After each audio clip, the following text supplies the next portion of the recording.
栗さん、お昼ご飯もう食べた？ううん、まだ食べてない。りんごさんは？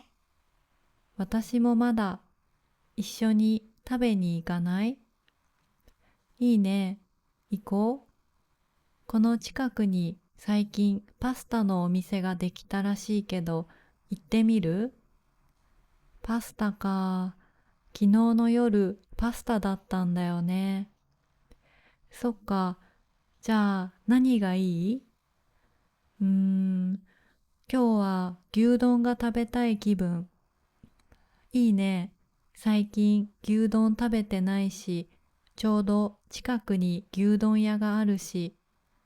あ、その前に ATM 行ってもいい？ちょっとお金下ろしたい。うん、行こう。近くのコンビニの ATM で大丈夫？コンビニは手数料かかるから銀行で下ろしたいな。オッケー。栗さん、お昼ご飯もう食べた？ううん、まだ食べてない。りんごさんは？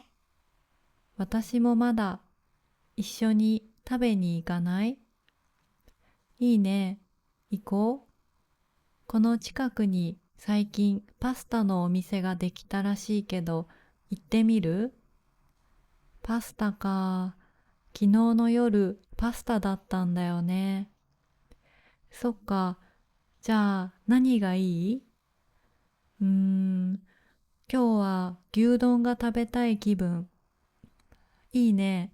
最近牛丼食べてないし、ちょうど近くに牛丼屋があるし。あ、その前に ATM 行ってもいい？ちょっとお金下ろしたい。うん、行こう。近くのコンビニの ATM で大丈夫？コンビニは手数料かかるから銀行で下ろしたいな。オッケー。今日のお昼、二人は何を食べますか？牛丼を食べます。お昼ご飯を食べに行く前に、二人はどこに行きますか？銀行に行きます。りんごさんは銀行で何をしますか？